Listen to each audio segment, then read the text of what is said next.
자, 오늘 영상에서는 삼국지에 나오는 관우, 장비, 제갈량의 갈등과 초기 스타트업에 갔을 때 우리가 겪을 수 있는 얘기에 대한 거를 한번 해보려고 합니다. 조조가 즉벽대전에서 패하고 북으로 도망을 갈 때 화용도를 지나가게 되죠. 원래 제갈량이 관우를 화용도에 안 보내려고 합니다. 관우가 조조에게 입은 은혜가 크기 때문에 인정에 얽매여서 조조를 놓아줄 거다라고 예측을 하고 안 보내려고 하죠. 애초에 관우가 놓아줄 걸 알면서도 보내는 이유가 여러 가지 설이 있습니다.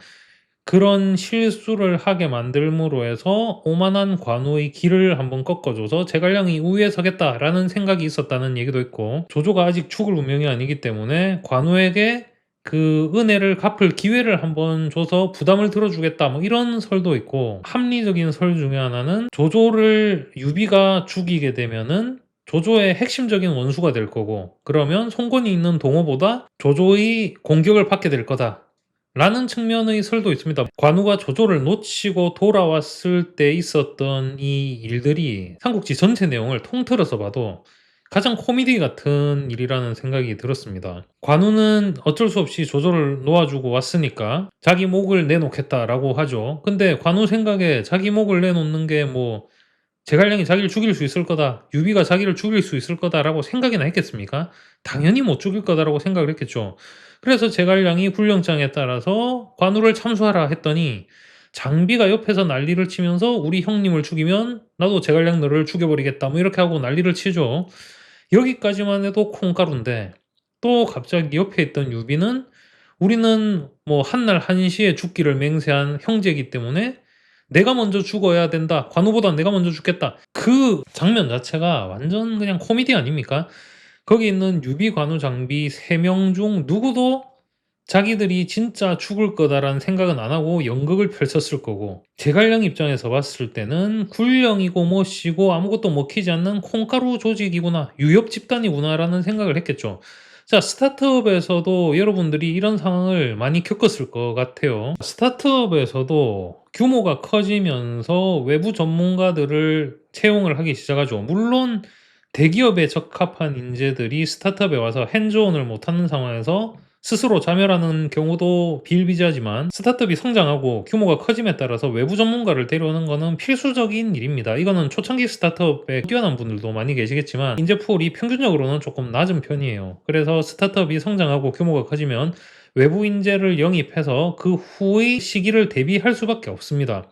근데 외부에서 들어온 경험을 나누고 합리적인 얘기를 하려는 그런 상황에서 스타트업의 초기 멤버들이 정치적인 목소리를 내고 영향력을 과시하려는 그런 행위들이 반드시 발생을 하죠. 자, 다시 삼국지로 돌아가 보면 이런 상황에서 제갈량에게 힘을 실어준 건 유비의 액션이 굉장히 컸습니다. 물론 보통 우리가 이직을 하고 나서 3개월 안에 나의 능력을 증명해야 된다라는 얘기를 하듯이 제갈량도 신뢰를 줬기 때문에 유비가 그런 행동을 했을 거긴 합니다만, 제갈량이 군령을 내리려고 할 때 그 보검을 제갈량한테 줍니다. 그 얘기는 다른 장군들이 제갈량의 말을 안 들었을 때 군령으로 처단할 수 있다, 물론 못 죽이겠지만 그 정도의 위험이 서린 명을 내릴 수 있게 그런 조치를 취해 준 거죠. 그 이후에서도 유비는 말이나마 계속해서 군사를 따라야 된다, 제갈량의 의견을 따라야 된다, 그렇지 않으면 너희들은 나의 명을 거역하는 것이다 라는 식으로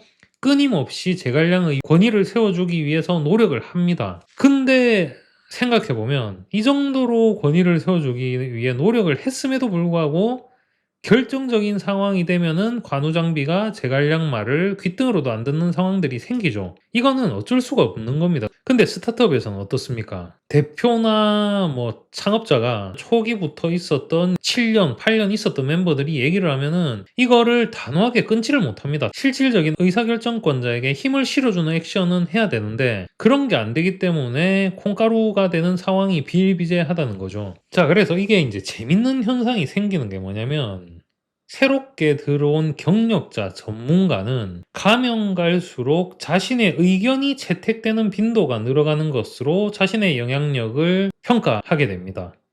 그러니까 초반에 들어왔을 때보다는 점차 신뢰가 쌓이면서 내가 무슨 얘기를 했을 때 대표나 경영진이 그걸 인정하고 받아들이는 빈도가 올라간다라는 거죠. 반면에 초창기에 영향력이 있었던 멤버들은 어떤 일을 겪게 되느냐, 이상한 말을 해도 용서받는 면책특권 같은 걸 가지게 됩니다.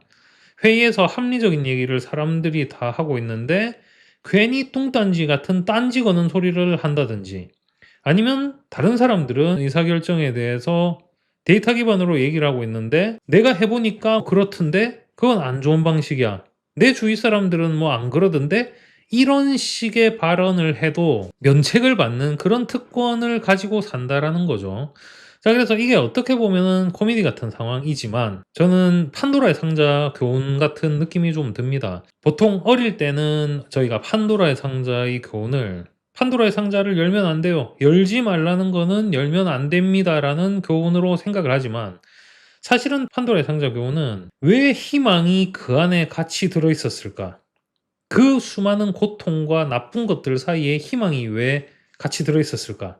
그만큼 희망도 사람을 희망 고문하는 측면에서 나쁘다라는 측면 교훈 하나와, 누군가가 절대로 열지 마세요라고 하는 상자를 사람에게 맡긴다면 사람은 그 상자를 열 수밖에 없다라는 현실적인 교훈이 성인이 돼서 깨닫게 된 교훈이라는 겁니다. 마찬가지로 스타트업에서도 원론적으로는 대표가 의사결정자에게 힘을 실어주고 초기 창업자들을 힘으로 찍어 눌러주고 그 변화에 적응하지 못하는 초기 멤버들을 퇴사시키는 그런 사이다 엔딩이 나오면은 얼마나 좋겠습니까마는, 여러 가지 이유 때문에 그런 일이 일어날 일은 확률이 매우 낮다라는 겁니다.